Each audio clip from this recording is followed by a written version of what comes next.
നമ്മളുടെ ഇവിടെ ഗവൺമെന്റ് വാഹനങ്ങള് അതായത് 80% മുകളിൽ തന്നെ പ്രോപ്പർ ആയിട്ടുള്ള ഫിറ്റ്നസോ കാര്യങ്ങളോ ഇല്ലാതെ നിരത്തിൽ ഓടിക്കൊണ്ടിരിക്കുകയാണെന്നുള്ളത് നമ്മൾ പറഞ്ഞിട്ടുണ്ടായിരുന്നു. അതിന്റെ ഭാഗമായിട്ട് നമ്മളിപ്പോ കയറാൻ പോകുന്നു എന്ന് പറഞ്ഞിട്ടുണ്ടെങ്കിൽ താലൂക്ക് ഓഫീസിലേക്കാണ് കേട്ടോ. നമ്മുടെ തൃശ്ശൂര് താലൂക്ക് ഓഫീസിലേക്കാണ്. ഇതാണ് തൃശ്ശൂര് താലൂക്ക് ഓഫീസ്. ഓക്കെ, ഇതിന്റെ ഉള്ളിലേക്ക് കയറുമ്പോ ആദ്യം തന്നെ നിരത്തിലോടുന്ന ഒരു വാഹനം ഞാൻ കാണിച്ചു തരാം. അതായത് നമ്മുടെ തഹസിൽദാറിന്റെ വണ്ടിയാണ്. അതായത് എക്സിക്യൂട്ടീവ് മജിസ്ട്രേറ്റ് ആയിട്ടുള്ള തഹസിൽദാറിന്റെ വാഹനമാണ്. ഇത് നോക്കുകയാണെങ്കിൽ ഇത് ഫിറ്റ്നസ് എക്സ്പേർഡ് ആയിട്ടുള്ള ഒരു വാഹനമാണ്. ഇപ്പോഴും നിരത്തിൽ ഓടിക്കൊണ്ടിരിക്കുന്ന ഒരു വാഹനമാണ് കേട്ടോ. അതേപോലെ തന്നെ നമ്മൾ ഇപ്പുറത്തേക്ക് പോവുകയാണെങ്കിൽ അതേപോലെ തന്നെ ഒരു ഗവൺമെന്റ് അതോറിറ്റിയുടെ വാഹനം കാണാം.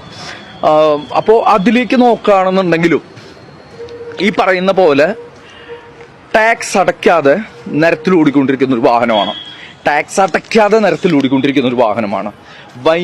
മൈനിങ് ആൻഡ് ജിയോളജി വകുപ്പിന്റെ വാഹനമാണ്. ടാക്സ് അടയ്ക്കാതെ നിരത്തിൽ ഓടിക്കൊണ്ടിരിക്കുന്ന ഒരു വാഹനം കേട്ടോ. അതേപോലെ തന്നെ ടാക്സ് എക്സ്പേർഡ് ആയിട്ടുള്ള ഒരു വാഹനമുണ്ട്. ഒരു വാഹനം കേട്ടോ. മിനറൽസ് കോഡിന്റെ വാഹനം തന്നെയാണ്. മൈനിങ് ആൻഡ് ജിയോളജി ഡിപ്പാർട്ട്മെന്റിന്റെ വാഹനമാണ്.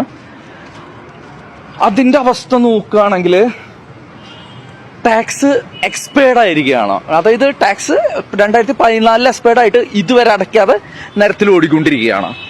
അപ്പോൾ നമ്മളുടെ ഗവൺമെന്റിൽ നമ്മളെ ഗണേഷ് കുമാർ ഗതാഗത മന്ത്രി, അതേപോലെ തന്നെ MBD ഡിപ്പാർട്ട്മെന്റ് കൈകാര്യം ചെയ്യുന്ന മന്ത്രി, അതേപോലെ തന്നെ KSRTC ഡിപ്പാർട്ട്മെന്റ് കൈകാര്യം ചെയ്യുന്ന ഒരു മന്ത്രി. MBD എന്തുകൊണ്ട് ഗവൺമെന്റ് അതോറിറ്റീസിൽ ഈ റെഡ് കളർ ബാഡ്ജ് ഉള്ള നെയിം ബോർഡുള്ള ഗവൺമെന്റ് അതോറിറ്റീസിന്റെ ഡിപ്പാർട്ട്മെന്റിനെ ചെക്ക് ചെയ്യുന്നില്ല? എന്തുകൊണ്ട് ചെക്ക് ചെയ്യുന്നില്ല? ചെക്ക് ചെയ്യുന്നില്ല എന്നുള്ള ധൈര്യത്തിൽ തന്നെ പല കാര്യങ്ങളും ഫോളോ അപ്പ് ചെയ്യുന്നില്ല. ഇതില് മറ്റൊരു കാര്യം എന്ന് പറഞ്ഞിട്ടുണ്ടെങ്കിൽ ഇതിൽ പ്രോപ്പറായിട്ട് ഫണ്ട് വന്നിട്ട് പോലും ഈ ഫോളോ അപ്പോ കാര്യങ്ങളോ പ്രോപ്പറായിട്ട് നടക്കുന്നു പോലുമില്ല. അതായത് വന്ന ഫണ്ട് ദുരുപയോഗം ചെയ്തിട്ട് ആ ഫണ്ട് കറക്റ്റായിട്ട് ഉപയോഗിക്കാതെ ഇപ്പോഴും നിരത്തിൽ ഓടിക്കൊണ്ടിരിക്കുകയാണ്. ആ ഒരു അവസ്ഥ ആലോചിച്ച് നോക്കൂ കേട്ടോ. ഇപ്പോ കാണാൻ പോകുന്നതെന്ന് പറഞ്ഞിട്ടുണ്ടെങ്കിൽ റവന്യൂ വകുപ്പിന്റെ വാഹനമാണ്. ഇതാണെന്നുണ്ടെങ്കിൽ പോലും ടാക്സിന്റെ കാര്യം പെൻഡിങ്. ഇത് 2012 ടാക്സ് എക്സ്പേർഡ് ആയിട്ട് ഇതുവരെ ഫോളോ അപ്പ് ചെയ്തിട്ടില്ല. 2012 ടാക്സ് എക്സ്പേർഡ് ആയിട്ട് ഇതുവരെ ഫോളോ അപ്പ് ചെയ്യാത്ത റവന്യൂ വകുപ്പിന്റെ വാഹനമാണ്. അതേപോലെ തന്നെ ഇപ്പുറത്തേക്ക് വരാണെങ്കിൽ ഡിപ്പാർട്ട്മെന്റ് ഓഫ്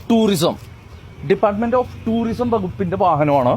ഇത് ഫിറ്റ്നസ് എക്സ്പേർഡ് ആയിട്ട് നിരത്തിൽ ഓടിക്കൊണ്ടിരിക്കുന്ന ഒരു വാഹനമാണ്. ഡിപ്പാർട്ട്മെന്റ് ഓഫ് ടൂറിസത്തിന്റെ വാഹനമാണ്.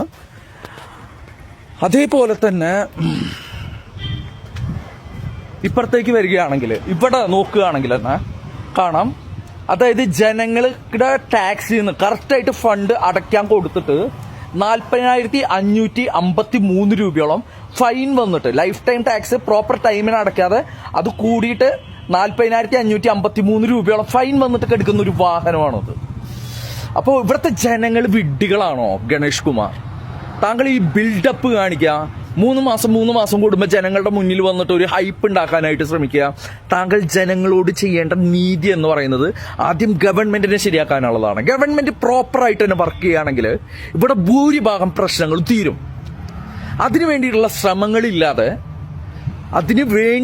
ശ്രമങ്ങളില്ലാതെ ജനങ്ങളുടെ മുകളിൽ മാത്രം പഴിയേൽപ്പിക്കുകയും ജനങ്ങൾക്ക് ഫൈൻ ഈടാക്കാനായിട്ടുള്ള ധൃതിയും കാണിക്കുമ്പോൾ ഗവൺമെന്റ് ഡിപ്പാർട്ട്മെന്റ്സിന് അത് ഫോളോ അപ്പ് ചെയ്യാനുള്ള കഴിവുണ്ടോ എന്ന് താങ്കളൊന്ന് പരിശോധിക്കണം എന്ന് പറഞ്ഞുകൊണ്ട് ബൈ.